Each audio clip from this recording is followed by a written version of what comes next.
Olá, amigos canhotos! Tudo bem com vocês?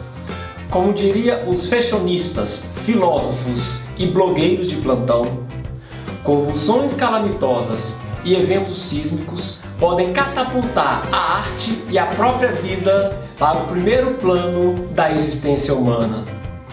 Sejam muito bem-vindos ao programa Por que Me Importar? Neste programa, propomos sempre apresentar uma obra de arte com o objetivo de nos conectar aos questionamentos do nosso tempo. Sei que você está curioso ou curiosa para saber qual a obra de hoje. Vou dar uma dica. Hoje saberemos a origem artística dos monumentos e prédios que estão suspensos sobre cabo de aço no mundo inteiro. Nunca é demais lembrar que o nosso programa ele está dividido em 3 partes. Na primeira parte, trabalharemos o contexto social, político e econômico no qual a obra foi concebida. Na segunda parte, trabalharemos os aspectos artísticos propriamente ditos da obra. E na terceira parte, responderemos a uma questão que você nos enviou pelo nosso e-mail canhotosbrasil@gmail.com. Lembrando que Canhotos Brasil, tudo junto. Vamos lá?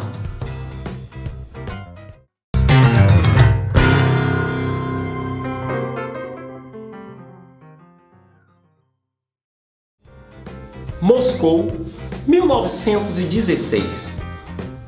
Após ser gestada no âmago da Revolução do século XVIII e nas guerras francesas do século XIX, como a Comuna de Paris, a arte moderna expande seus tentáculos para a Rússia pré-revolucionária.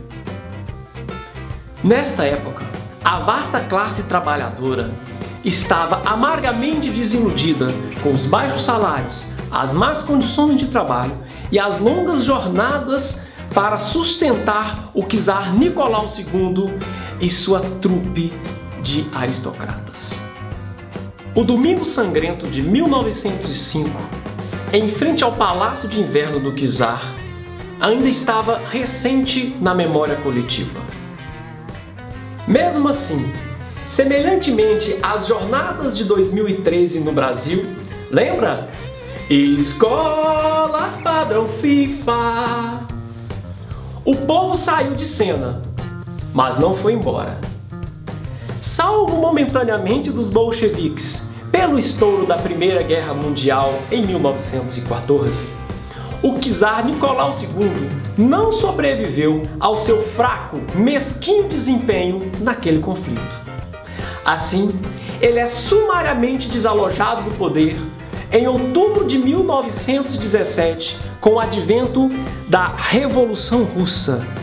Os bolcheviques declaram a República Comunista, movida pela crença do povo no ideal utópico. Esse ideal era embalado por uma canção, a Internacional Socialista, que é mais ou menos assim: de pé, ó vítimas da fome, de pé, famélicos da terra. Ô juventude engajada, só! Se a vanguarda política propunha um novo modo de produção, fundado na ideia de a cada um segundo a sua necessidade e de cada um segundo a sua capacidade, a vanguarda artística buscava uma nova forma de fazer arte, também fundado numa outra ideia, aquela de tirar o artista e o público de sua zona de conforto. Ainda hoje, notamos a referência dessa vanguarda artística por todo lado, como por exemplo, o segundo trabalho da banda escocesa Franz Ferdinand, sobrevivendo assim ao presente século.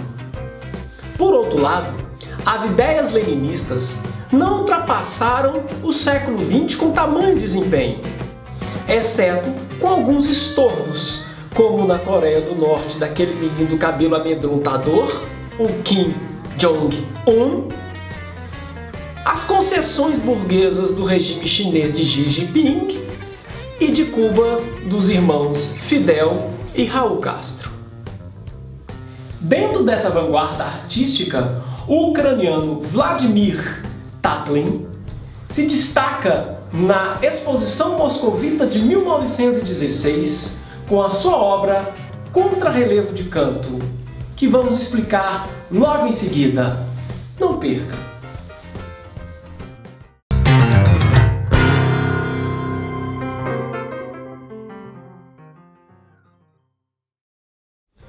Contrarrelevo de Canto, uma revelação escultural e tridimensional da arte. Utilizando lata, cobre, vidro e massa de gesso, Tatlin inventou uma noção original de escultura sem tentar copiar ou caricaturar a vida real. Era um objeto em si mesmo, a ser julgado em seus próprios termos, sem estar num pedestal, sem poder andar em sua volta e sem a solidez de uma pedra ou bronze. Para o artista, esses materiais representavam o futuro, na era industrial inspirada pelos bolcheviques, numa abordagem estética assemelhada à de um arquiteto, uma vez que buscava destacar em suas obras de arte os objetos no espaço, o desafio à gravidade, ao peso, à tensão, à cor e brilho, além do equilíbrio, obviamente. Por isso, seu contrarrelevo de canto ainda parece moderno, atual, atemporal.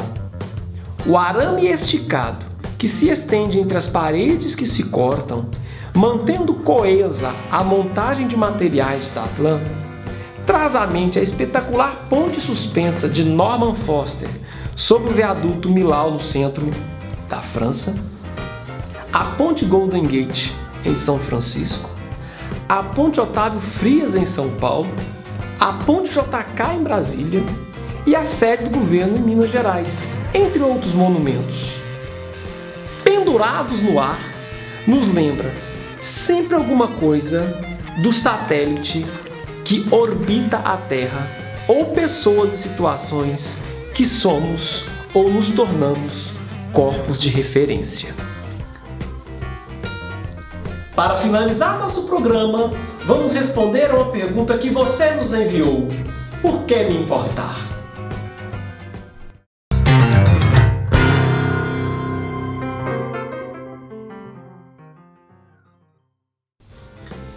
Kátia Batista Mendes, de Quixadá, no Ceará, enviou-nos a seguinte pergunta: por que me importar com a influência do construtivismo russo, quando vemos atualmente um novo protagonismo do país sob a liderança de Vladimir Putin e os recentes conflitos na Ucrânia?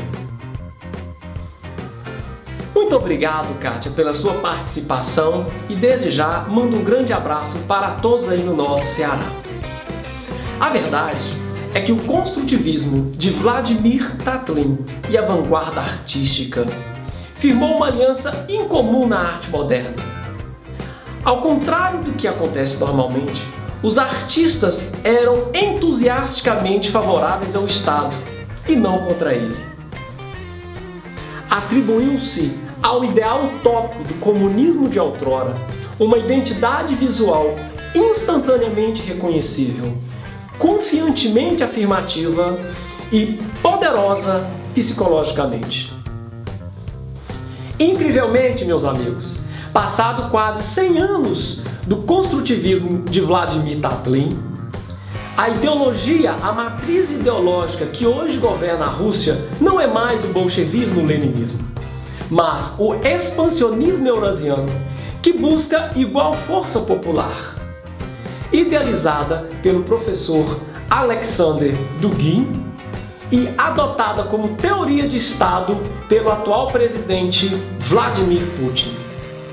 Para eles, a atual onda de expansionismo russo deve contrapor-se ao liberalismo unipolar norte-americano, no qual a parte ocidental da Ucrânia busca abraçar via União Europeia.